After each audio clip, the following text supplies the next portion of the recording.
want to thank everybody who's been with me, my Xbox clan. When Kobe's going back to play Madison Square Garden, and he's like, hey, hook me up with dinner with Heath Ledger.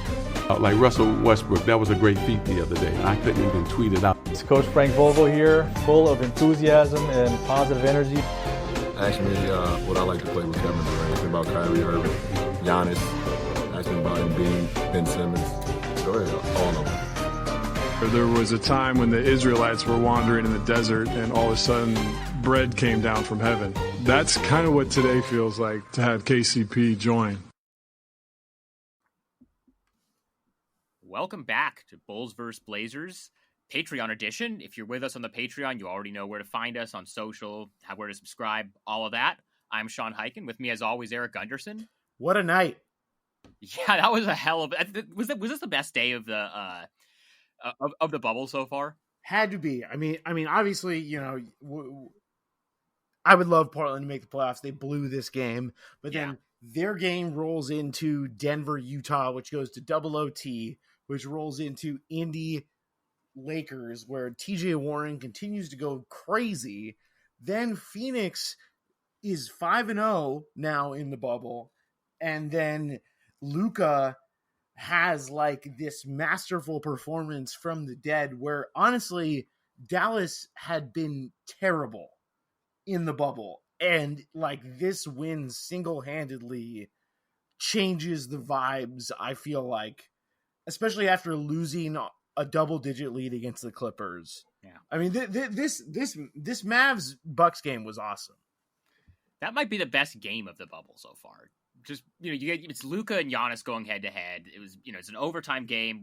That pass that Luka threw to Maxi Kleber at the end was just insane. That was some Pistol Pete shit. Like when I would go to basketball camp and we'd watch this movie. Shout out to Pro Classic Basketball Camp, Willamette University, and we would have movie time. And there was a play in this movie called The Pistol, about Pistol Pete, where he was in high school and he would pretend like he was about to go for a right-handed layup, but he would pass it between the legs to his open teammate. And that's literally what Doncic did tonight to Maxi Kleber for that dunk. And like Luka, 36, 19 assists, 14 rebounds. I mean, I can't believe that this dude is on the fucking most improved player finalist ballot. Like, we didn't know this was going to happen. I don't know, man. He just wasn't an NBA player last year, and now he's an MVP candidate. I don't know. The agendas are out. You know what? In this case, I might have to agree with all those like grifter, you know, the agenda truthers about Luka being nominated for most improved player. That's a little bit suspect. It's insane. He was statistically maybe the greatest age 20 player of all time last year. And then they trade for Porzingis. He doesn't play a minute. They also got Tim Hardaway Jr. in that trade, who has been a nice piece for them. And they also got a great signing with Seth Curry. And they also got the DeLon Wright signing. And it's just like this thing that we didn't assume that he's also gotten a 6% jump in usage rate. His team is just flat out better. He has one of the greatest coaches in the NBA. This notion that he is like the most improved player, as if this wasn't gonna happen, is insane to me. His nomination is but I was told Steph Curry wasn't a good shooter of awards nominations. Facts. Yes. So this offends me for two reasons. The Luka most improved nomination. One is I'm just fundamentally against having second-year players be voted for most improved, because I just feel like most rookies aren't good. Even guys who like end up becoming stars later on, like De'Aaron Fox was terrible his rookie year, and now he's a future all-star. I mean, if you want to make a case for somebody being a second-year guy who you could say, okay, maybe he's most improved, you could talk me into Devontae Graham, because he was like not even an NBA rotation player in his second-round pick. Second-round pick. That's the other thing. Like, if you're a top 3 pick who was like known that like you had like the most hype basically of any rookie. The MVP of the EuroLeague the year before he came over, and then they added a fucking all-star center to their team. Like, Like, I'm sorry. I've seen the argument that like it's harder to get from the level that Luka got to say than where Bam Adebayo got to.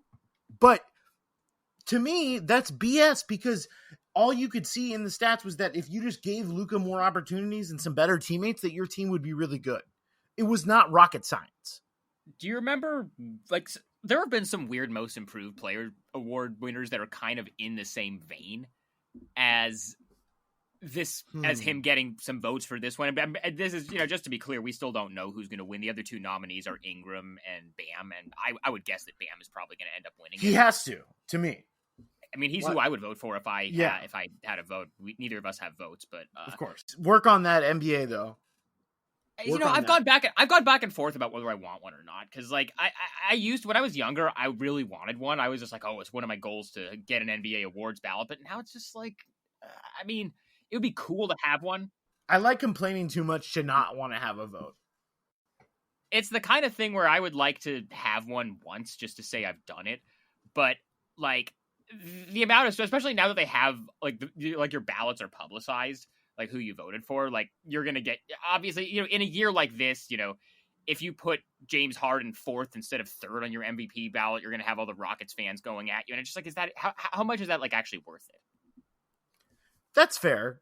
I feel like I think so much about these things that I would at least like to have a voice in it.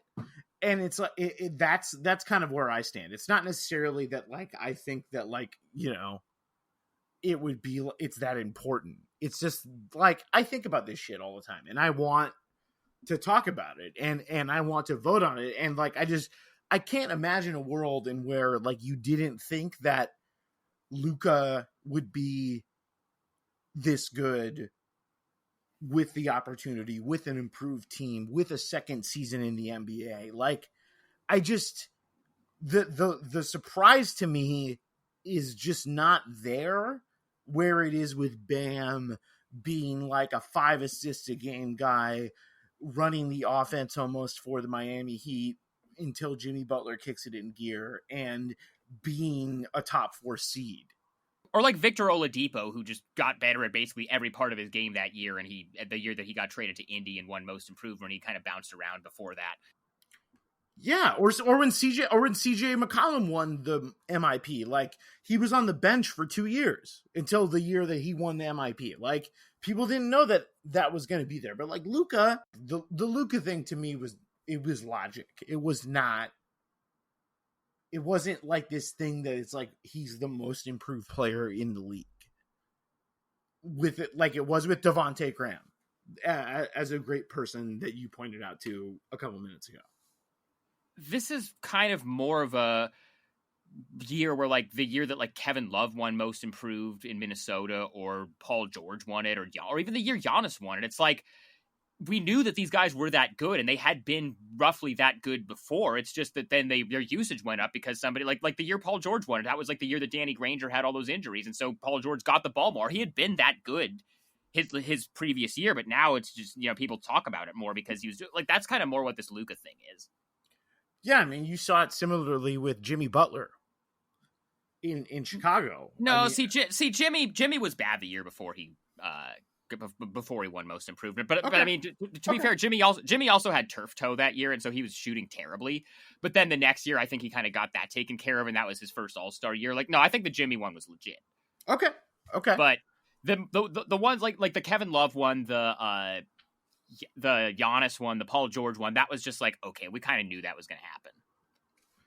Yeah, and to me, this Luka one falls in the same vein. And then also, the Brandon Ingram one is also like, I mean, it's grading on a curve. The dude was the number 2 pick in his draft, and he's included in it. And like, listen, I get that he improved his 3-point shot.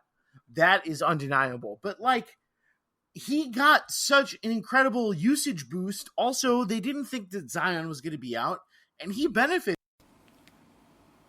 Okay, that was the first 10 minutes of this week's Patreon episode. If you want to hear the rest of it, you got to give us money. Go to patreon.com/BullsVBlazers to sign up. You get 1 bonus episode per week plus ad-free versions of the regular episode, so go subscribe right now.